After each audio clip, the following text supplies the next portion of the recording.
I'm going to show you how I cook a tomahawk ribeye on my PK300. I'm going to be using B&B's Texas size XL lump hardwood. Typically I like Jealous Devil, but my local academy did not have any, so I'm going to give this a shot. I also had to get some fire starters, so I just went ahead and matched it up with the B&B fire lighting squares. I'm obviously not sponsored by B&B. I'm not sponsored by anybody. I think I have 43 followers on YouTube. So hopefully we can get that number up a little bit, but I was just going to show you how I grill tomahawk. So because my chimney doesn't hold quite as much charcoal as I'm going to want to use on this one, I'm just going to go ahead and put a little bit down first. I'll move it out of the way, and then I'll light the chimney, and then I'll just mix it all together.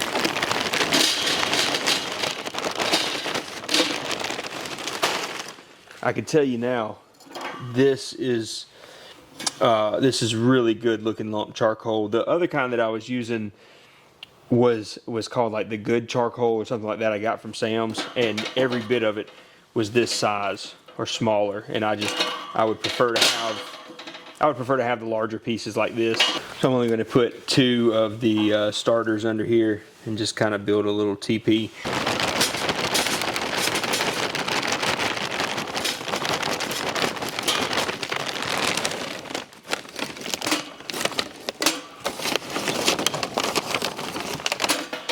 We'll let that get going.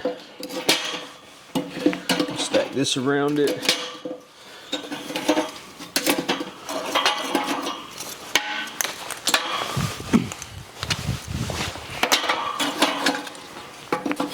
So I can tell you just by looking at the way that this is burning right here and how fast it has gotten to this point, I may actually like it better than Jealous Devil. I'll see how it cooks.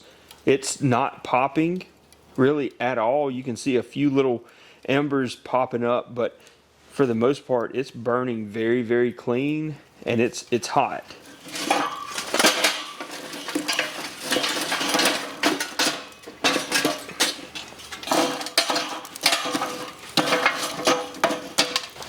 So now we will set the grate right there. Fits good. I'm going to set my grill grates directly on top. I need to burn off a little bit before I put the steaks on. And what I'm going to do, I'll go ahead and I'll tell you, and then I'll show you. I'm going to have a 2-zone cooking. I'm going to get the grill marks first. Then I'm going to move it over here to the, I wouldn't call it the cold side, but it's the cooler side, not directly over the coals. And then I'll let the steak come up to temp. It's probably 2.5 inches thick, so I'm going to have the steak come up to probably 125, and then I'll take it off. I'll put it back on the pan, put some tinfoil over it, and let it rest for probably 20 minutes or so. Now currently I've got both of my intake vents on the bottom of this PK open, so I'm letting all the air in. I'm fixing to close the one on the back, and I'll leave the front one open. I'll leave both of the exhaust vents on top of it open, and just to burn off the bottom of these grill grates.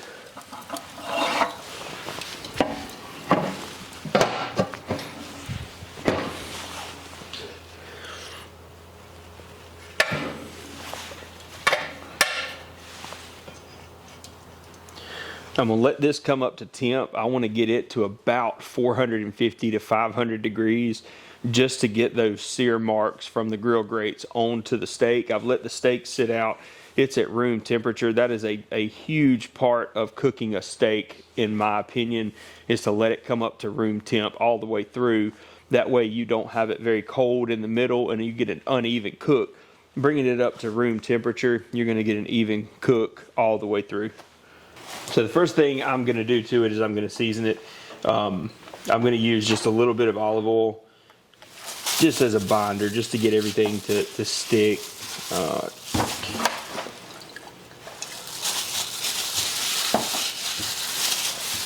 Only seasoning I'm going to use, salt and pepper. That's it. I'm not using anything else. And I'm going to put a good amount of salt and pepper on it because it's a thick steak. It's a little over 2.5 pounds. So it can take the seasoning. It's not going to hurt anything. You're not going to put too much. Flip it over. Same thing to this side.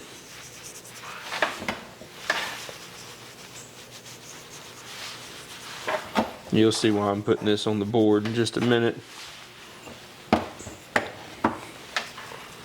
Pepper. So we're gonna make sure. Roll it in there.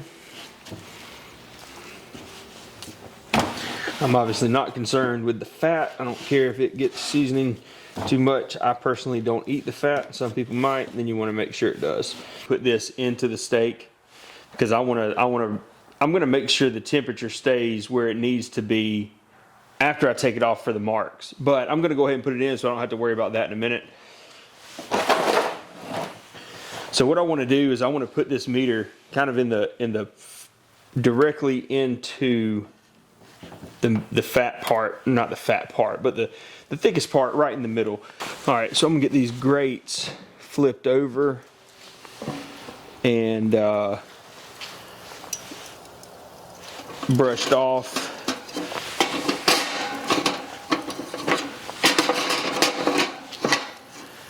These gloves are amazing if you can't tell. I know some people use like spray Pam or something like that. I'm not using anything. I'm just gonna put the steak directly on this just to get the marks on it. And I've got a press, cast iron press that I'm gonna use that will push down just to get those marks. I'm gonna let these heat up for just a couple more minutes. So as you can tell, this is super hot. It's burning off. The grill is probably at 450 degrees. So now I want to put this on here and I want to get marks on it. So what I'm going to do is I'm going to start on one side. I'll twist it 90 degrees or 180 degrees. Then I'll flip it and we'll do the same thing.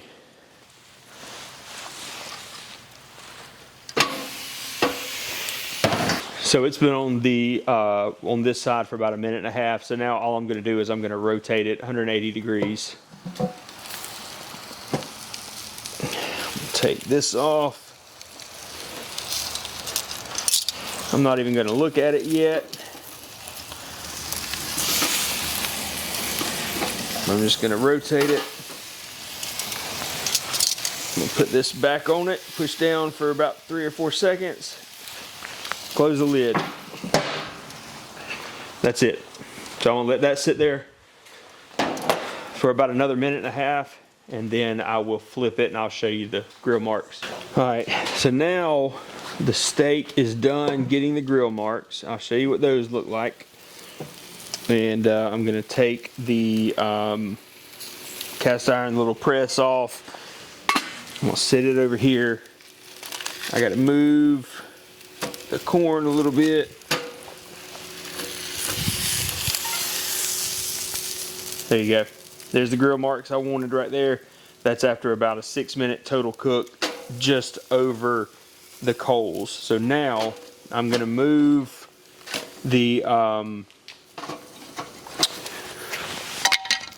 grill grates. And you can see I can pick these up even though they're 12,000 degrees because of these gloves that I've got. And I'm just going to set the corn right over this right here. And I've got my steak sitting back here. So now this is going to bring it up to temp. My meter is still in there, so it's going to tell me when it gets to 130. I'm going to leave it just like it is, and I'm going to shut that. So just to show you what I've done real quick on here, I've got the coals on this side. So I've got the intake vent on the bottom of this one open. And then I've got this one over here closed. So on the top, the exhaust vents, I've got this one closed and I've got this one open. So what I want to happen is I want the heat to come up from the bottom, come over the steak, and then out the back. So really it's cooking over here. Currently it's showing ambient temperature of around 300 degrees, which is about exactly where I want it. I don't want that steak directly over the flame. I want it on the back side, so the flame, the heat's coming up, over, and then out. I'm gonna flip this one last time. Got my corn. Got some mushrooms. So I'm gonna go ahead and take this off, and we'll take it inside, we'll get it cut up. So I'm gonna bring this steak directly over to this right here. Put it on there, set it down.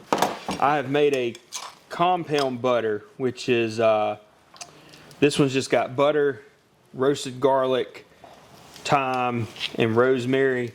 And I'm just gonna put it directly on top of it, because all I want this to do is just kind of melt into it right there. And I made this compound butter earlier on the stove. And then I'm just gonna put some aluminum foil over the top of it. I'm gonna let this rest for 15 to 20 minutes. And then we'll slice it, see how it looks. I sliced it and didn't record. I apologize. Nope, I sliced it and didn't record. That's okay. That's all right. At least we hadn't eaten anything yet. But I can. That is absolute perfection. Sure. And you didn't even have to ask me if I was. What kind of tree? It's the best steak I've ever cooked. That is More pounds. 10 times better than that Dollar Tree ribeye.